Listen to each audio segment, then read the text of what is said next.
देखिए, हमने अपने भोजन को चबाया। भोजन चबाने के बाद हमने भोजन को अंदर निगला।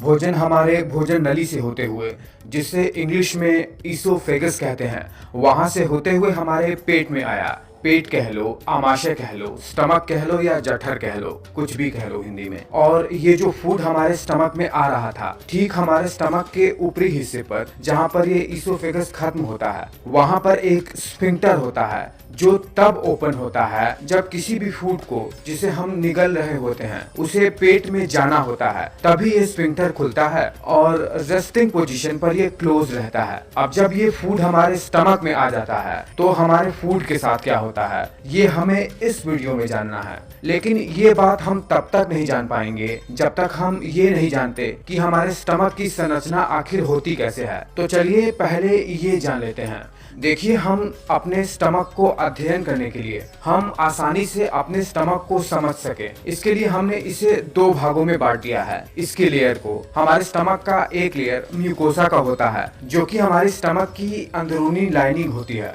जिसमें बहुत सारे फोल्ड्स होते हैं। एक मोड़दार संरचना जिसे रूगे कहते हैं, जैसा आप अभी इस इमेज में देख पा रहे हो। रूगे ही हमारे स्टमक में भोजन के पाचन में सबसे ज्यादा महत्वपूर्ण रोल प्ले करता है, जिसके बारे में हम आगे जानेंगे। ये जो आप रूगे देख रहे हैं हमारे स्टमक के अंदरूनी लाइनिंग पर, और इसके जब हम अंदर जाएंगे यानी इस म्यूकोसा के लेयर के अंदर, स्टमक के बाहरी वाले परत पर, तो ये बाहर वाली परत मसल की बनी हुई होती है, जिसमें मसल के 3 लेयर होते हैं। सबसे अंदरूनी लेयर मसल वाली ऑब्लिक मसल की लेयर होती है, उसके अंदर सर्कुलर मसल की लेयर होती है, फिर सबसे बाहर वाली लॉन्गिट्यूडनल मसल की लेयर होती है। हमारे पेट के इस मस्कुलर लेयर और रूगे यानी म्यूकोसा के बीच में बहुत सारी ब्लड वेसल्स, नर्व्स और लिम्फेटिक वेसल्स बिछे हुए होते हैं। हमारे स्टमक को फ्रिक्शन से बचाने के लिए इसके बाहर की ओर एक और मेम्ब्रेन की लेयर होती है जिसे सीरोसा कहते हैं। बाहर जो पेरिटोनियम की लेयर होती है जो हमारे पूरे के पूरे डाइजेस्टिव सिस्टम को कवर किया जाता है, उससे हमारे स्टमक को फ्रिक्शन से बचाने के लिए ये लेयर हमारे स्टमक में बाहर की ओर होती है, ये सीरोसा की लेयर। ये जो हमारे स्टमक के अंदरूनी लाइनिंग है जिसमें बहुत सारे फोल्ड्स हैं, जिसे रूगे कहते हैं, ये बहुत ही ज्यादा इंपॉर्टेंट है हमारे स्टमक की संरचना में। यही सब काम करता है हमारे भोजन के पाचन में।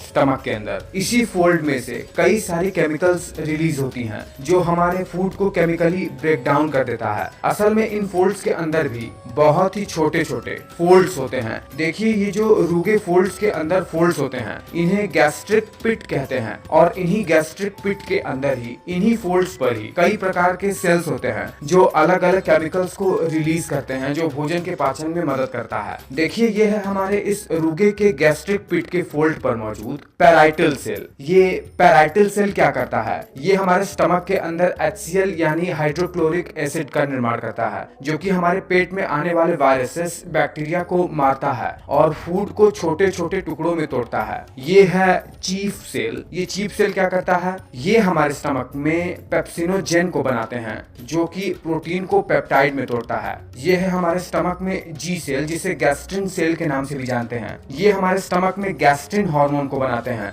जो कि हमारे इसी गैस्ट्रिक पिट में मौजूद पैराइटल सेल और चीफ सेल को स्टिमुलेट करता है HCl और पेप्सिनोजेन बनाने के लिए। ये है हमारे इसी रूगे पर मौजूद ECL सेल। ये हमारे पेट में हिस्टामाइन को रिलीज करता है जो कि पेट में गैस्ट्रिक एसिड के निर्माण के लिए बहुत ही आवश्यक है। और लास्ट में ये है डी सेल जो कि सोमेटोस्टैटिन नाम के हार्मोन को रिलीज करता है हमारे पेट में, जो क्या करता है, अंत में इन सभी हार्मोन और एंजाइम को इनहिबिट कर देता है जब इन सभी की जरूरत पूरी हो जाती है। ये जो HCl, पेप्सिनोजेन, गैस्ट्रिक एसिड जैसी चीजों को ये इनहिबिट कर देता है जरूरत पड़ने के बाद। ठीक इसी तरह हमारे स्टमक के इनर लाइनिंग को एसिड से बचाने के लिए हमारे इन्हीं रूगे पर कुछ म्यूकस सेल्स होते हैं जो म्यूकस बनाते हैं, जिससे पेट के अंदरूनी दीवार पर ल्यूब्रिकेशन और ये HCl से पेट की इनर लाइनिंग को बचाते भी हैं। ये तो कुछ हल्का सा मैंने आपको ओवरव्यू दे दिया है पेट के इन म्यूकोसा लेयर के बारे में। में। अब हम ये जान लेते हैं कि हमारे स्टमक के मस्कुलर लेयर का काम हमारे स्टमक में क्या होता है। देखिए, हमारे स्टमक में जैसा कि मैंने आपको बताया कि सबसे अंदरूनी वाली मसल की लेयर ऑब्लिक मसल की लेयर होती है। ये क्या करता है,